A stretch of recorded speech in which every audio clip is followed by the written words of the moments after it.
Hello guys, welcome to all of you on my YouTube channel Taris Vision. हम पढ़ रहे हैं glossary of literary terms by M H. Abrams and Geoffrey Galt हाफम।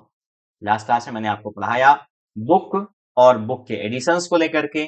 आज की class में हम पढ़ेंगे बुक फॉर्मेट और बुक हिस्ट्री स्टडीज को। जी हाँ, ये बुक फॉर्मेट वही है जहां पर हम फोलियो, क्वार्टो या ऑक्टेवो के बारे में बातें करते हैं।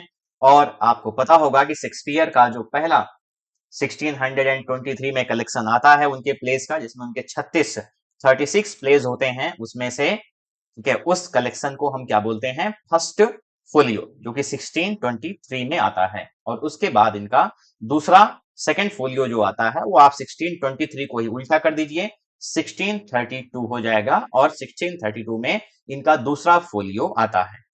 आइए देखते हैं क्या है book format. Format signifies, format क्या करता है, सिग्निफाई करता है, यानी इससे इसका तात्पर्य है क्या है, देख लीजिए। द पेज साइज, पेज का जो आकार है, पेज का जो आकार है, ठीक है, शेप, बनावट जो है, एंड अदर फिजिकल फीचर्स, या अन्य जो भौतिक फीचर्स हैं, ऑफ अ बुक, किसी बुक की, वो क्या होता है, उसे हम फॉर्मेट कहते हैं। द प्रिंटर बिगिंस, जो प्रिंटर है, begins with a large seat, समझ रहे हैं, जो प्रिंटर की शुरुआत हुई, यानी प्रिंटर मतलब छापे खाने की बात कह सकते हैं। ठीक है, तो क्या हुआ, वो एक लार्ज सीट से, एक बड़ी सीट से शुरू होता है। और if the sheet is folded once, समझ रहे हैं क्या है, if the sheet is folded once so as to form two leaves of 4 pages, इस तरीके से याद रखिए, 2 लीव्स को फोल्ड करके क्या होता है, 4 पेजेस जब बनते हैं, the book is a folio. तो उस बुक को हम क्या बोलते हैं, फोलियो बोलते हैं, जिसका लैटिन वर्ड है, लैटिन वर्ड फॉर लीफ। समझ रहे हैं। एग्जाम्पल के तौर पर मेरे पास में पेज है, मैं आपको इसको दिखाता हूं कि किस तरीके से ये एक फोलियो बनता है। ठीक है, ये है हमारा एक पेज, समझ रहे हैं। इसको अगर हम बीच से काट दें, समझ रहे हैं क्या है, इसको अगर हम बीच से काट दें, देखिए इस तरीके से,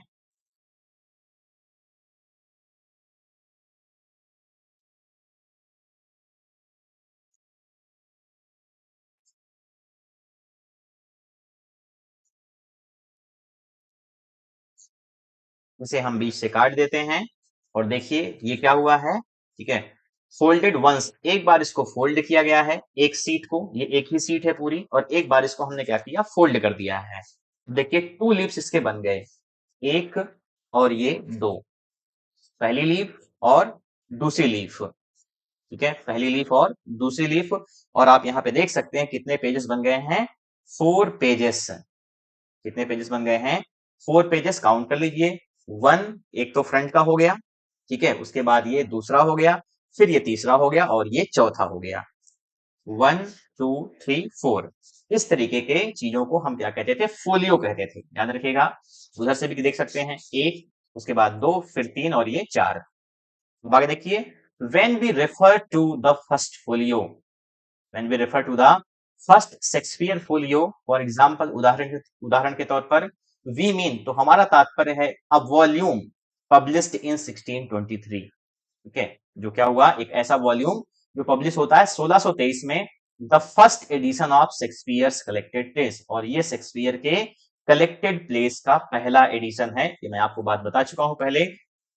द लीव्स ऑफ विच, जिसकी जो लीव्स हैं, were made by a single folding, ये क्या है, सिंगल फोल्डिंग है, अभी तक ये कटा नहीं था तो क्या सिंगल फोल्डिंग ही था, of the printers seat, printer की सीट से।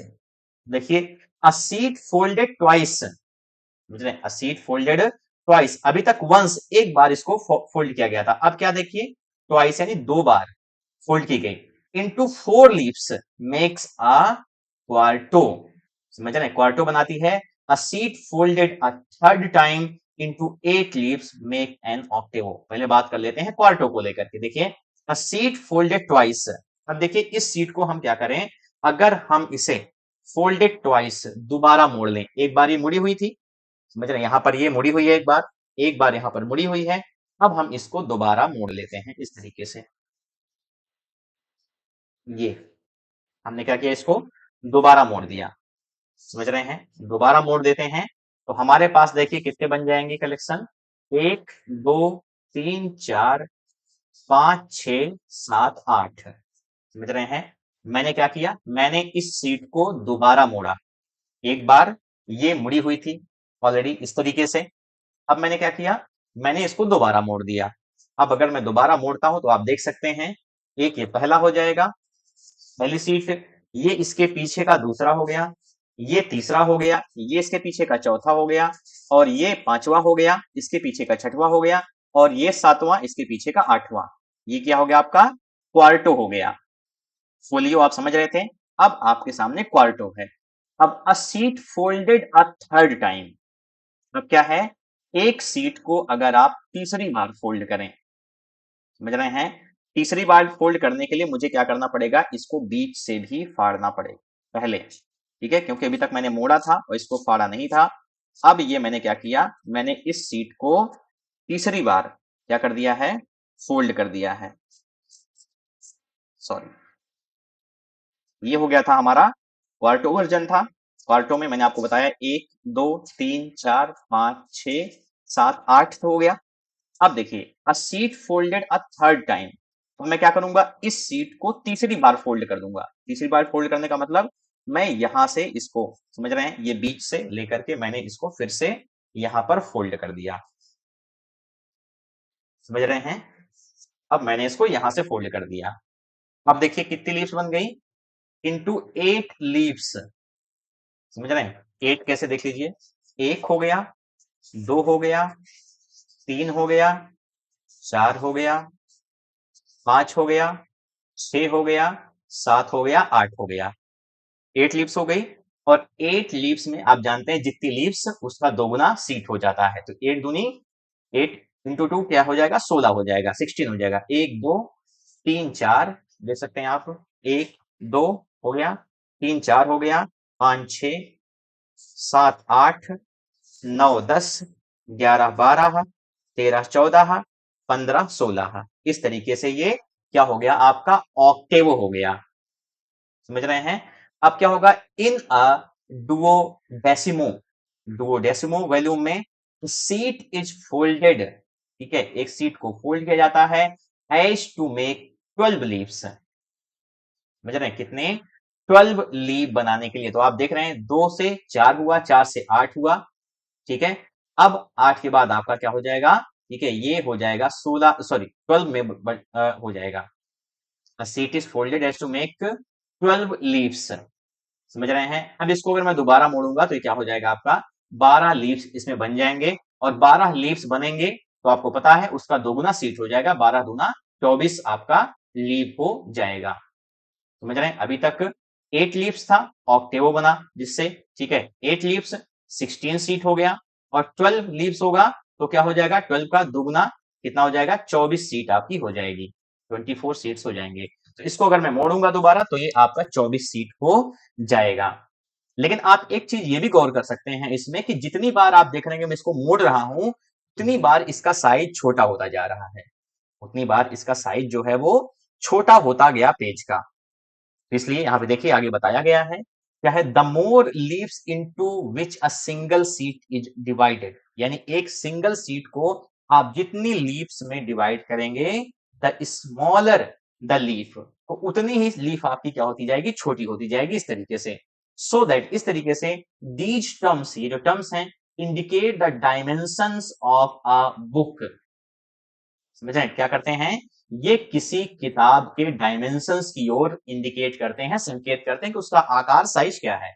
बट ओनली, लेकिन कैसे, अप्रोक्सीमेटली, समझ रहे हैं, approximately, because the size of the full seat worries, specially in modern printing. क्यों अप्रोक्सीमेटली क्यों कर रहा है, बट ओनली अप्रोक्सीमेटली बता रहा, किसी बुक के डायमेंशन को बताए तो होगा, लेकिन अप्रोक्सीमेटली लगभग के उसमें, कि हाँ ये इतना है। क्यों, बिकॉज, क्योंकि the size of the full seat, क्योंकि जो आकार है फुल सीट का वो क्या करता है, वेरी करता है, डिफर करता है, उसमें क्या होते हैं, अंतर होते हैं, स्पेशली इन मॉडर्न प्रिंटिंग, समझ रहे हैं किसमें, स्पेशली इन मॉडर्न प्रिंटिंग, समझ रहे हैं। ये मॉडर्न नहीं है, ये क्या है, मॉडर्न है, मॉडर्न प्रिंटिंग में। और से आप समझते ही हैं कि आप नॉर्मल फोटोकॉपी की दुकान पर जाएंगे तो वहां पर A4 साइज का आपको मिलता है पेपर, और उसके बाद कहीं पर अगर आप जाएंगे, आपको हो सकता है कि उसमें आपका ना हो, तो आप लीगल साइज पे जाते हैं। अगर आप देखेंगे तो जो कोर्ट्स के जो काम होते हैं वो लीगल साइज के पेपर पर बनते हैं, उनका पेपर का आकार बड़ा होता है।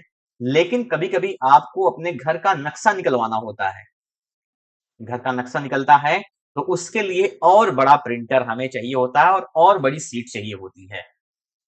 तो इस तरीके से वही बता रहा है कि ये किसी किताब के डायमेंशन को बताता तो है, लेकिन अप्रोक्सीमेटली, लगभग में, क्योंकि साइज जो है फुल सीट की, चाहे वो A4 का हो, लीगल का हो या किसी और का हो, वो वेरी करती है, वो परिवर्तित होती रहती है, specially in modern printing.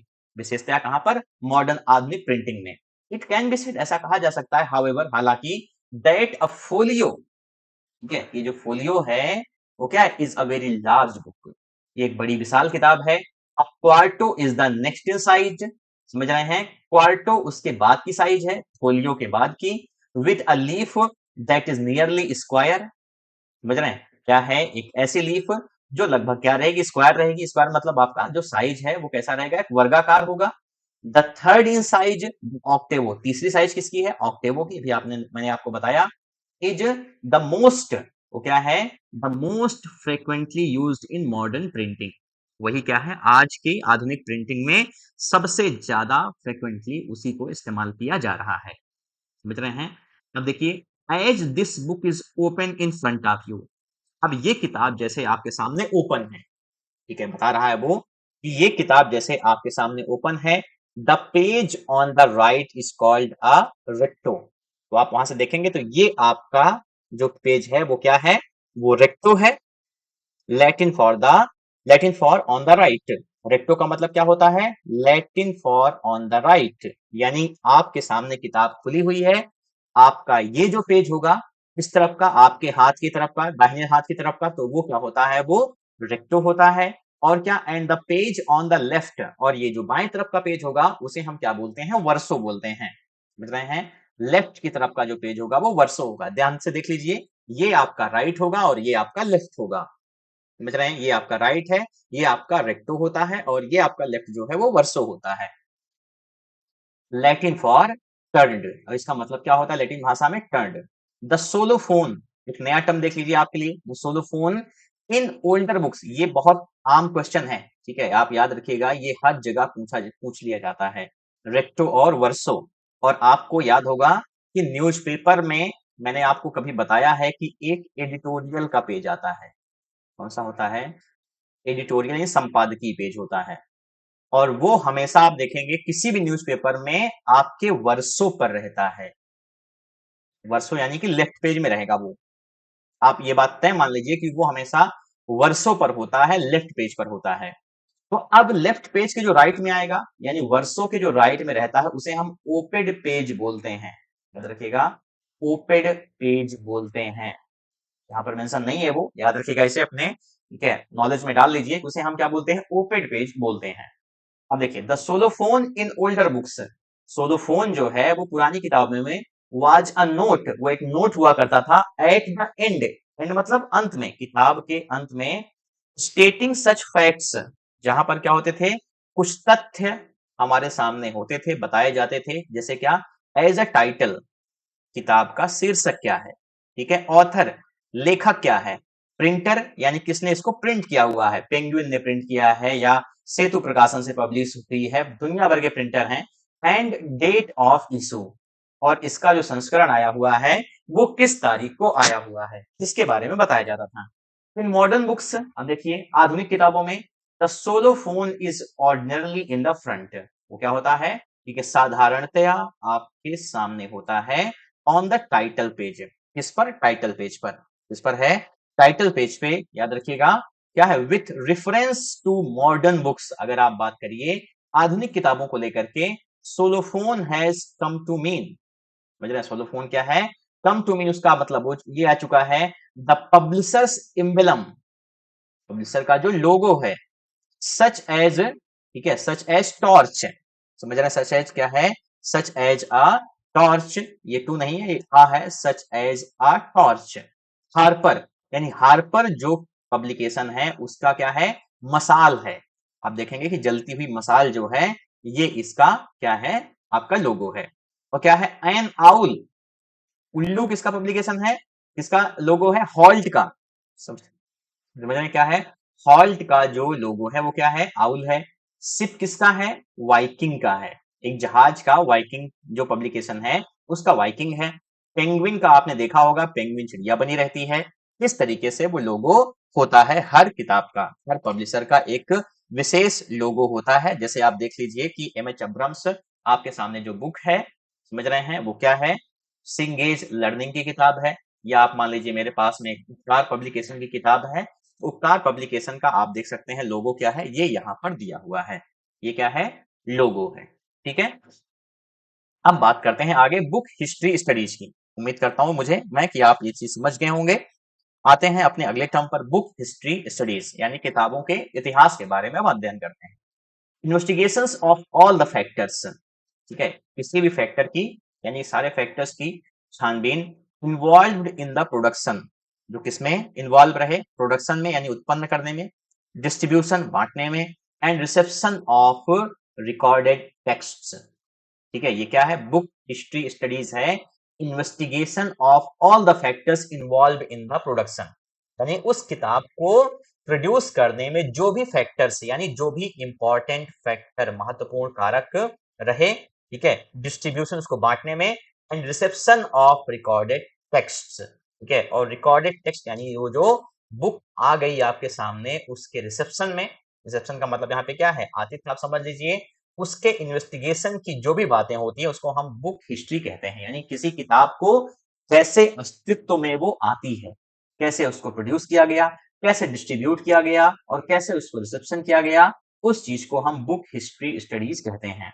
Separate stages in this process, क्या है, separate stages in this process, अलग अलग स्टेजेस हैं इसके प्रोसेस में, specially with reference to literary text, विशेषतः किसके, लिटरेरी टेक्स्ट के रेफरेंस में, had for many centuries been subject of inquiry, क्या थे, मेनी सेंचुरीज, बहुत सदियों तक सब्जेक्ट्स ऑफ इंक्वायरी, ये क्या थे, इंक्वायरी मतलब छानबीन के, ठीक है, एक सब्जेक्ट थे, बट एज अ डिफाइंड, लेकिन कैसे, as a defined systematic and widely recognised study of the overall process, book history did not emerge until the 1980s। याद रखिए क्या है, लेकिन एज अ डिफाइंड, मित्र ये सब जो चीजें हैं अभी आप तक जो बताई गई पीछे वाले उसमें देख लीजिए कि specially with reference to literary text, की अगर बात करें सिर्फ साहित्यिक जो है टेक्स्ट को लेकर के, तो वो कई सारी सदियों से, मेनी सेंचुरीज, बहुत सारी सदियों से क्या था, बीन सब्जेक्ट ऑफ इंक्वायरी, वो एक क्या था, एक सब्जेक्ट था किसका, इंक्वायरी का, यानी छानबीन का, कि कैसे किताब आई, क्या था मोटो इसके पीछे, कुछ नहीं पता है। लेकिन अब क्या हुआ था, इसी में बहुत सारे आप देखते हैं कि किताबों के नाम, ऑथर्स का नाम ही नहीं पता है, बियोवुल्फ किसने लिखी है हमें नहीं पता है। बहुत सारे ऐसे वर्क्स हैं जो एनोनिमस हैं, बहुत सारे वर्क्स को लेकर के कंट्रोवर्सी रहती है कि ये इनका लिखा हुआ नहीं है। देखिए, बट एज अ डिफाइंड, लेकिन एक जो परिभाषित, सिस्टमेटिक, क्रमबद्ध और वाइडली रिकॉग्नाइज्ड, यानी जो बृहद स्तर पर पहचान की जाने वाली study of the overall process, इन सारे प्रोसेस की, समझ रहे हैं, जो डेफिनेशन है, सिस्टमेटिक जो उसका बनाया गया है, रिकॉग्निशन जो है, book history did not emerge until the 1980s। याद रखिए, तो 1980 तक के दशक तक, 1980 तक के दशक में क्या हुआ था कि बुक की जो हिस्ट्री है वो सामने हमारे नहीं आई थी।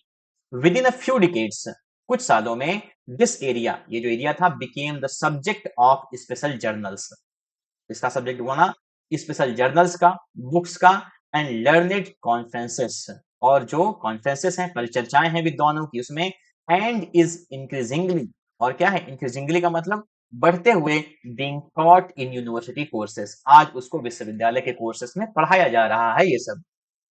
अब आगे देखते हैं, नंबर वन, सॉरी नहीं, ट्रेडिशनली क्या है, पारंपरिक तौर पर, the production and dissemination, dissemination का मतलब क्या है, फैलाव, यानी उसको बांटना, किताब को कितने वो, ठीक है, कितने लोगों तक पहुंच रही है, of recorded text had been conceived mainly as a self contained and one way process in which the author conceives and inscribes a text, the publisher and printer reproduce the text in multiple copies, and the competent reader interprets the text in order to reconstitute the author's originating conception। समझिए इस चीज को, बहुत अच्छी बात है, बहुत ये शानदार बात है आपके लिए।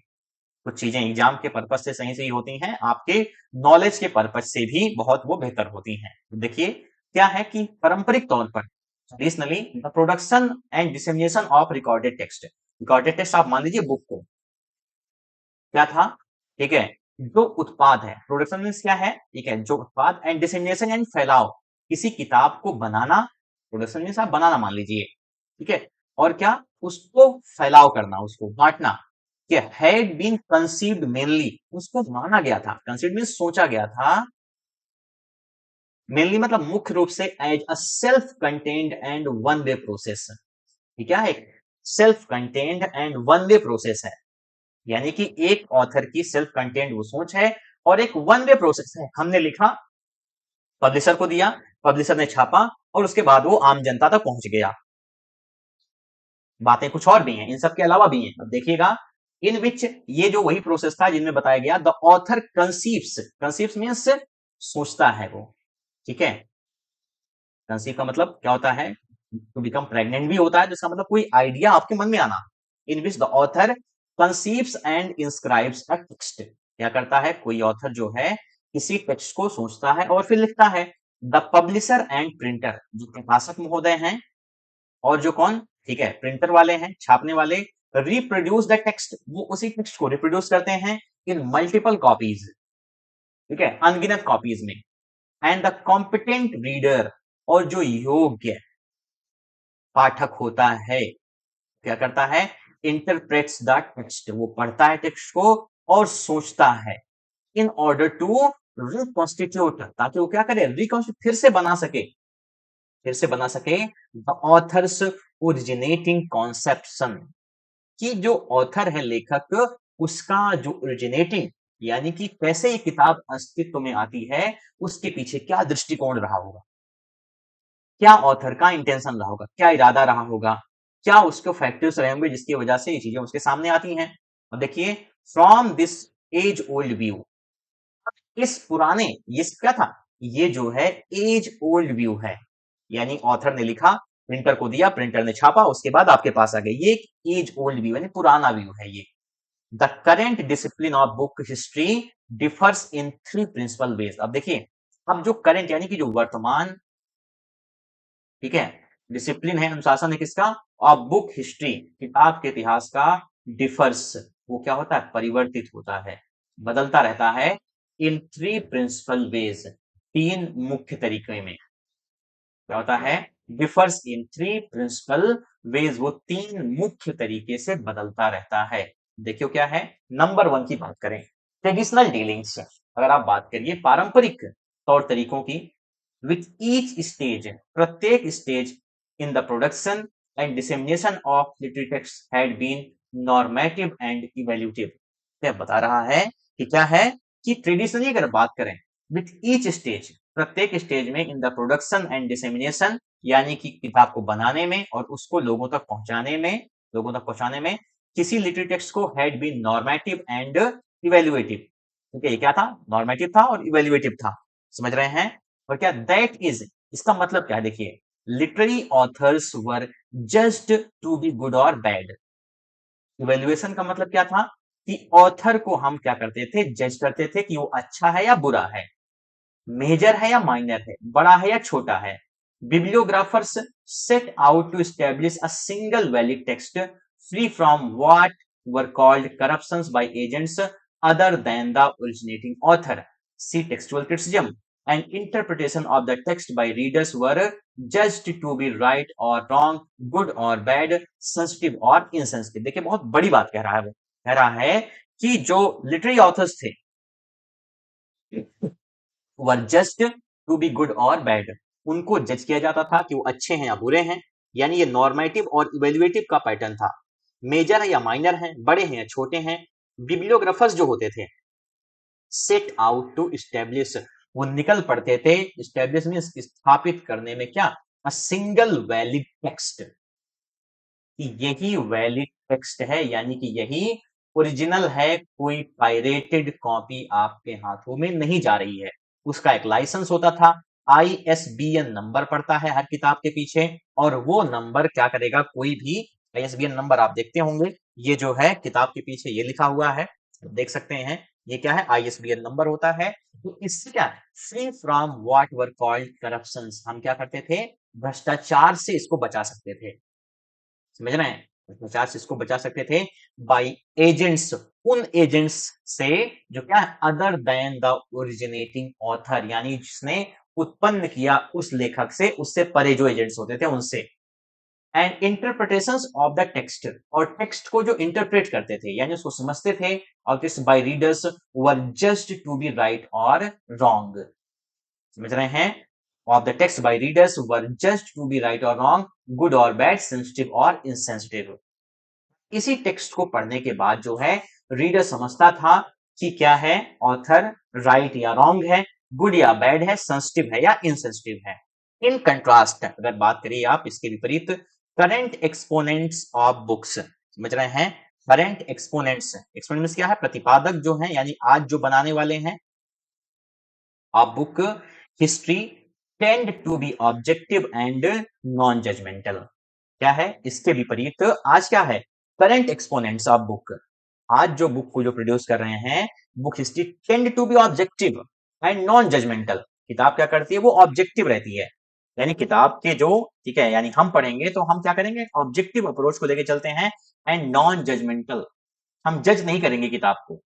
All contribution to a recorded text, समझ रहे हैं, जो भी कंट्रीब्यूशन हुआ है उस टेक्स्ट के आने में, यानी उस बुक के आने में, वेदर बाय द ऑथर और अदर एजेंट्स, चाहे वो लेखक हो या कोई दूसरा एजेंट्स हो, एंड वेदर इंटेंशनल और एक्सीडेंटल, एक्सीडेंटल चाहे वो एक्सीडेंटल हो, समझ रहे हैं, यानी दुर्घटनात्मक हो या इरादात्मक हो, आर टेकन इनटू अकाउंट, वो सारे क्या होते हैं, ध्यान में लाए जाते हैं। Literary books together with all other text are regarded as commodities, ये बहुत बड़ी बात है, ठीक है। अब देखिए ये इस लाइन को मार्क करिएगा, कह रहा लिटरेरी बुक्स, जो किताबें हैं, साहित्य किताबें, together with all other texts, अन्य सारी किताबों के साथ में हम इनको क्या मानते हैं, रिगार्डेड मीन्स मानते हैं क्या, एज कमोडिटीज, जो क्या है, व्यापार की वस्तु है, क्या है, व्यापार की वस्तु। मैं आपको कई बार इस चीज को बता रहा हूं कि गंजे को कंघी बेचने का आपको टारगेट मिला हुआ है, किताब को आप क्या करेंगे, वो एक व्यापार की वस्तु बन चुकी है, वो एक कमोडिटी बन गई है। That are marketed to readers, यानी पाठकों को वो क्या की जाती है, बाजार में बाजारीकरण किया जाता है उसका। डियर कंज्यूमर्स, और हम सब क्या हैं, उसके कंज्यूमर्स हैं, हम सब उसके उपभोक्ता हैं। रीडर और ऑथर से बढ़ करके क्या हो गई, किताबें जो है वो कमोडिटी बन गई और हम कंज्यूमर बन गए। In order to make a profit, बहुत बड़ी बात कह रहा है, देखिए, ताकि हम क्या कर सकें, मुनाफा कमा सकें। And the diverse responses to the text, और क्या, जो विभिन्न, डाइवर्स का मतलब क्या है, विभिन्न, रिस्पॉन्सेस का मतलब जो कि जो रिस्पॉन्स आ रहा है to the text by different classes, अलग अलग वर्गों से, एंड ग्रुप्स और समूहों से, मतलब है वेदर एलीट रीडर्स, चाहे वो उच्च क्लास का रीडर हो, और मास ऑडियंस या बहुसंख्यक ऑडियंस जो हो, are paid equal and neutral attention, समझिए, आर पेड इक्वल, उनको बराबर का या न्यूट्रल या बिल्कुल अटेंशन नहीं दिया जाता है, ध्यान नहीं दिया जाता है। हमारा जो पर्पस था वो क्या हो गया, हमने मान लिया कि हम इसको क्यों कर रहे हैं, क्योंकि हमें पैसे कमाने हैं। अब चाहे ऑथर क्या हो, ठीक है, सॉरी, रीडर चाहे इलीट हो, चाहे वो आम जनता पढ़े उसे, सबको बराबर का, चाहे आप समझिए प्रधानमंत्री नरेंद्र मोदी जी पढ़ रहे हैं किताब को, या मैं पढ़ रहा हूं, या आप सब पढ़ रहे हैं, क्या फर्क पड़ता है, किताब बिक रही है तो बिक रही है, इतना हमारा क्या है, paid equal and neutral attention, यानी कि इस तरीके से हम उसको अटेंशन देते हैं। आगे बढ़ते हैं, दूसरा देखिए, the book historian does not view, जो बुक के इतिहासकार हैं, डज नॉट व्यू, वो नहीं देखते हैं, the making and distribution of book as a one way process from author through publisher and printer to reader. अब क्या, बुक हिस्टोरियन जो हैं, वो किताब को इस तरीके से नहीं देखते हैं कि वो एक वन वे प्रोसेस है, जैसा कि मैंने आपको पहले सेक्शन में बताया था, वन वे प्रोसेस का मतलब क्या होता है कि किताब को लिखा किसी ऑथर ने, वो आपके पब्लिशर के पास गई, पब्लिशर ने छापा, फिर वो रीडर के हाथों में आई, और फिर रीडर ने उसका रिस्पॉन्स किया। अब देखिए, ये जो बुक हिस्टोरियन है वो किताब को वन वे प्रोसेस नहीं मानते हैं, ठीक है। इंस्टेड इसके बजाय Robert Darnton, an important early formulator of the point of view and procedures of book history, proposed in 1982 that historians view the life cycle of a book as a communication circuit that runs from the author through the publisher, printer and distributors to the reader and back to the author in a process within which the reader influences the author both before and after the act of composition। देखिए बहुत बड़ी बात है ये। Robert Dalton ने क्या कहा, उन्होंने कहा ये कि an important early formulator of the point of view, ठीक है, जो क्या थे, इन्होंने फॉर्मुलेट किया पॉइंट ऑफ व्यू को। पॉइंट ऑफ व्यू क्या होता है कि वे ऑफ लुकिंग समथिंग, ठीक है, एंड प्रोसीजर्स ऑफ बुक, किताब के प्रोसीजर के बारे में, हिस्ट्री, ठीक है, किताब के बुक की हिस्ट्री के प्रोसीजर के बारे में प्रपोज्ड, उन्होंने अपना तर्क दिया। क्या दिया? इन 1982 1982 में दैट हिस्टोरियंस की जो हिस्टोरियंस होते हैं व्यू द, याद रखिएगा, view the life cycle of book, वो क्या करते हैं, जीवन चक्र को देखते हैं किसी किताब के एज अ कम्युनिकेशन सर्किट। किताब क्या है, यह वो महज नहीं रह गई कि अब क्या कर रहे हैं आप, लिख करके पब्लिशर के पास पहुंचा रहे हैं, पब्लिशर छाप रहा है और आपके हाथ, नहीं, ये एक कम्युनिकेशन सर्किट बन चुकी है। ऑथर से रीडर के पास जाएगी, ऑथर का जो इंटेंशन है उसको समझाएगा वो, और रीडर से फिर ऑथर को आती है। That runs from the author through the publisher, जो क्या करती है, ठीक है, runs from the author through the publisher, सबसे पहले ऑथर के जरिए पब्लिशर के पास गई, प्रिंटर के पास गई, और उसके बाद डिस्ट्रीब्यूटर्स टू द रीडर, ठीक है, और उसके बाद रीडर के पास गई, and back to the author, और फिर से वो क्या होती है, ऑथर के पास में आती है, इन अ प्रोसेस, एक ऐसे तरीके में, with in which the reader, जिसमें जो रीडर होता है, इन्फ्लुएंसेस द ऑथर, वो ऑथर को प्रभावित करता है, बोथ बिफोर, पहले भी, इसका मतलब क्या हुआ कि परिस्थितियां होती हैं तभी तो ऑथर लिखता है, तो पहले भी करता है, and after the act of composition, और बनने के बाद, यानी जब उसको पढ़ेगा किताब को तो फिर से वो क्या करेगा, कोई प्रतिक्रिया ऑथर को जरूर देगा। What is the history of books, ठीक है, what is the history of books, ये किताब का नाम है, ठीक है, यह ऐसे है। इन द किस ऑफ लेमोरेट, समझ रहे हैं, इन द किस ऑफ लेमोरेट, ठीक है, द किस ऑफ लेमोरेट, ये किताब का नाम है। रिफ्लेक्शंस ऑन कल्चरल हिस्ट्री, समझ रहे हैं, रिफ्लेक्शंस ऑन कल्चरल हिस्ट्री, जो कि 1990 में आती है। In accordance with this perspective, इसी, ठीक है, पर्सपेक्टिव मतलब नजरिए के अनुसार, अनुरूप कह सकते हैं, book historians conceive all stages of the life, book जो हिस्टोरियंस हैं, कंसीव्स मीन मानते हैं क्या, all stages of the life, जीवन के हर स्टेज को, क्या, of book to be interactive, कि क्या होती है, वो इंटरेक्टिव होती है, कि जिन लाइफ का, बुक की जो लाइफ है उसका हर स्टेज, चाहे वो ऑथर के पास है, चाहे पब्लिशर के पास है, चाहे वो फिर से रीडर के पास पहुंच जा रही है, वो क्या है, जो इंटरेक्टिव होता है। ऑथर, फॉर एग्जाम्पल, जो ऑथर होता है उदाहरण के तौर पर, is subject to the demands of the publisher, वो क्या है, ठीक है, वो डिमांड्स ऑफ द पब्लिशर, यानी पब्लिशर की डिमांड के अनुरूप कार्य करता है वो। हु एस्टिमेट्स द मार्केट, और जो पब्लिशर होता है वो क्या करता है, एस्टिमेट करता है, यानी आकलन करता है किसका, मार्केट का, ठीक है, demands of reader, who estimates the market demands of reader, जो पाठकों के, ठीक है, डिमांड को एस्टिमेट करता है, उसका आकलन करता है। वाइल द रीडर्स, जबकि जो रीडर होते हैं, also directly influence the author, वो भी क्या करते हैं, ऑथर को प्रभावित करते हैं। Also directly influence the author, वो भी क्या करते हैं, ऑथर को डायरेक्टली प्रभावित करते हैं।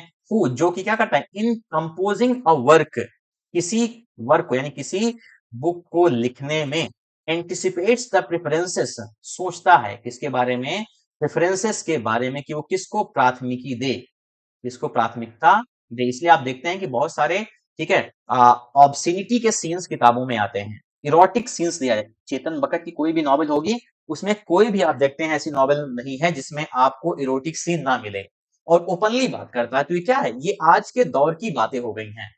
एनिमल जैसी पिक्चरें हिट क्यों हो जा रही हैं, क्योंकि हम वैसे बन ही गए हैं।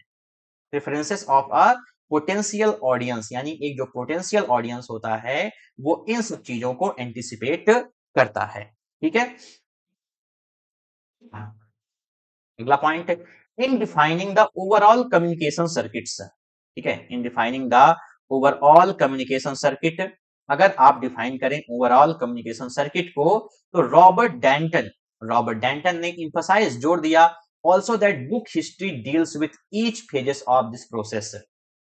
बुक हिस्ट्री जो है वो इन सारे फेजेस से डील करती है, in all it's relations with other systems, ठीक है, इसके अलावा और भी सिस्टम से, ठीक है, इकोनॉमिक, आर्थिक, सोशल, सामाजिक, पॉलिटिकल, राजनीतिक एंड कल्चरल मीन्स क्या है, सांस्कृतिक, इन सब चीजों से भी डील करती है। इन द सराउंडिंग इन्वायरमेंट, जो भी उसके आसपास का वातावरण होता है जैसा वैसा। डीएफ मैकेंजी विद लाइक डार्टन, ठीक है, डार्टन की तरीके से इन्होंने वाज इन्फ्लुएंशियल, प्रभावशाली थे in describing and exemplifying the emerging practice of book history, ठीक है, डिस्क्राइब करने में और उदाहरण के तौर पर हमारे सामने रखने में किस चीज को, emerging practice of book history, book के इतिहास की जो प्रैक्टिस आ रही है बढ़ती हुई। Describe the new development in bibliography, इन्होंने क्या किया, डिस्क्राइब किया, ठीक है, नए विकास को, इसमें बिब्लियोग्राफी में as a sociology of texts, समझ रहे हैं, बुक का एक समाज शास्त्र, दैट कंसिडर्स, जो मानता है, the human motives and interactions, यानी ह्यूमन, इंसान के मोटिव्स और इंटरेक्शन को एट ईच पॉइंट, हर बिंदु पर, the production, transmission and consumption of text, इस तरीके से, ठीक है। The book is an expressive form, book क्या है, एक एक्सप्रेसिव फॉर्म है, in bibliography and the sociology of text, ठीक है, ये इस किताब का नाम है, किसी जो है ऐसे का नाम है, ठीक है। Book history that is deals with the formation and dissemination of a text, book history जो है जो डील करती है किससे, किसी बुक की बनावट से, बनाने में और उसको लोगों तक पहुंचाने में, not as a self contained process, वो ये नहीं मानती है कि किताब क्या है, एक सेल्फ कंट्रोल कंटेंट प्रोसेस है, बट एज वन, बल्कि वो, दैट एट एवरी स्टेज, जो हर स्टेज पर इज अफेक्टेड बाई, प्रभावित होती है, एंड इन टर्न में इन्फ्लुएंस, और इसके बदले में लोगों को प्रभावित कर सकती है, यानी किताब क्या होती है, हर स्टेज पर प्रभावित होती है और उसके बदले वो लोगों को प्रभावित करती है, क्या, द इकोनॉमिक, अर्थव्यवस्था को, आर्थिक चीजों को, सोशल, सामाजिक चीजों को, एंड कल्चरल, यानी कि सांस्कृतिक जो सर्कमस्टेंसेस, यानी जो परिस्थितियां हैं, of its time and place, समय और स्थान की, यानी बुक वन वे प्रोसेस या सेल्फ कंटेंट प्रोसेस ना हो करके क्या हो गई कि हर स्टेज पर वो प्रभावित हो रही है लोगों से, समाज से, और इसके बदले वो आर्थिक, सामाजिक और सांस्कृतिक परिस्थितियों को उस समय और स्थान के अनुसार क्या कर रही है, प्रभावित कर रही है। आगे देखिए, applied to the long term development, अगर बात किया जाए एक लॉन्ग टर्म डेवलपमेंट की, of ways of recording and communicating information, कि किन तरीके से, ठीक है, इंफॉर्मेशन को रिकॉर्ड किया जाता है और कम्युनिकेट किया जाता है, बुक हिस्ट्री डील्स विथ, तो बुक का जो इतिहास है, deals with sequence of revolutionary changes, किसे डील करता है, ठीक है, सीक्वेंस ऑफ रिवोल्यूशनरी चेंजेस, यानी कि जो क्रांतिकारी विचारधाराएं, ठीक है, जो परिवर्तन आए उसमें, दैट अकर्ड, उस समय घटित हुए, when an oral culture was succeeded by a manuscript culture, समझ रहे हैं, पहले क्या होता था, एक मौखिक तरीके से किताबें क्या थी, वो मौखिक तरीके से गाने गाए जाते थे या चीजें हुआ करती थी, कहानियां होती थी, उसके बाद वो एक मैन्युस्क्रिप्ट कल्चर में आई, ठीक है, यानी उसकी हस्तलिपि बनाई गई, when the era of written text in turn gave way, when the era of written text, और क्या, जब ऐसा समय आया, ऐसा काल आया, जब written text in turn gave way, ठीक है, यानी कि जो लिखित टेक्स्ट थे वो किसकी तरफ आए, in the mid 15th century में, टू प्राइमरीली प्रिंट कल्चर, यानी मुख्य तौर पर एक आपके सामने प्रिंट कल्चर आया, क्योंकि आप जानते हैं 1476 जो कि मिड 15th सेंचुरी ही थी, वहां पर क्या होता है, प्रिंटिंग प्रेस इंग्लैंड में लग जाता है, एंड व्हेन, और जब, as the result of new technologies, समझ रहे हैं, नई जो तकनीकी थी उसके परिवर्तन ने, उसके परिणाम ने, that began in the 20th century, जो 20वीं शताब्दी में शुरू हुआ, प्रिंटेड बुक्स एंड मटेरियल्स, तो जो प्रिंटेड बुक्स थी और जो मटेरियल्स थे, वर इंक्रीजिंगली, वो बढ़ चढ़ करके, सप्लीमेंटेड मतलब आते गए, and to some extent displaced by film, क्या हुआ, डिस्प्लेस्ड बाय फिल्म। तो सोचिए, मिडनाइट चिल्ड्रन, आप किताब पढ़िए, आप किताब पढ़ते पढ़ते आपकी हालत खराब हो जाएगी, इससे अच्छा आप मिडनाइट्स मूवी देख लेते हैं, प्राइड एंड प्रेजुडिस क्या करते हैं, नॉवेल ना पढ़ने के बजाय आप उसकी मूवी देख लेते हैं, मर्चेंट ऑफ वेनिस ना पढ़ने के बजाय आप उसकी मूवी देख लेते हैं। टेलीविजन, फिल्म में आ गई चीजें, टेलीविजन में आ गई, कंप्यूटर में आ गई, and the world wide web, और कहां पर, www डॉट, जब आप सर्च करते हैं, आपको क्या करना है, किताब नहीं पढ़ना, आपने मैकबेथ सर्च किया, आपके सामने एक विकिपीडिया का पेज ओपन हो जाएगा, उसके अलावा आपके पास बहुत सारे स्मूक के जो है पेज ओपन हो जाएंगे, लिट चार्ट का हो जाएगा, सुपर समरी का हो जाएगा, समझ रहे हैं। और क्या करेंगे, आपको तुरंत सब चीजें मिलना शुरू हो जाती हैं। See oral poetry and book, an influential work, ठीक है, एक प्रभावशाली work that deals with the impact on western civilization, जो पश्चिमी सभ्यता के, ठीक है, ऊपर क्या करता है, इम्पैक्ट मीन्स प्रभाव डालता है, ठीक है, और कहा, साइंस विज्ञान पर, and the arts by the change from script to print is Elizabeth Eisenstein, ठीक है, जो क्या है, एलिजाबेथ आइसेस्टीन है, और उसका पूरा नाम क्या है, द प्रिंटिंग प्रेस, आगे देख लीजिएगा, इसमें लिखा हुआ है the printing press as an agent of change, as an agent of change, जो कि आता है टू वॉल्यूम 1979 में, समझ रहे हैं। एक बहुत प्रभावशाली वर्क, यानी जो है किताब दैट डील्स विद, जो किससे डील करती है, इम्पैक्ट ऑन वेस्टर्न सिविलाइजेशन, की पश्चिमी सभ्यता पर क्या प्रभाव पड़ा, साइंस और विज्ञान पर क्या प्रभाव पड़ा, एंड आर्ट्स और कला पर, bye the change from script, यानी किससे, हस्तलिपि से, पांडुलिपि से, जब आप कहां पर आ गए, प्रिंट में आ गए, यानी छापे खाने की चीजों पे आ गए, ठीक है, छपने वाली चीजों बुक पर, is Elizabeth Eisenstein, Elizabeth Eisenstein का कौन सा वर्क है, the printing press with as an agent of change, the printing press with an agent of, sorry, the printing press as an, ठीक है, the printing press as an agent of change, जो कि 1979 में किताब आती है। इसके तहत ये बताया गया है कि जब हम पांडुलिपि से, हस्तलिपि से क्या किए, जब हम प्रिंटिंग वाली चीजों पर आ गए, तो उसका समाज पर क्या प्रभाव पड़ता है, ठीक है। आगे का जो इसमें मैटर है उसको मैं डील नहीं करूंगा, बहुत ज्यादा आपके काम का नहीं है। अगली क्लास पर हम मिलेंगे कुछ नए टर्म्स के साथ में। Thank you so much for watching, have a good day.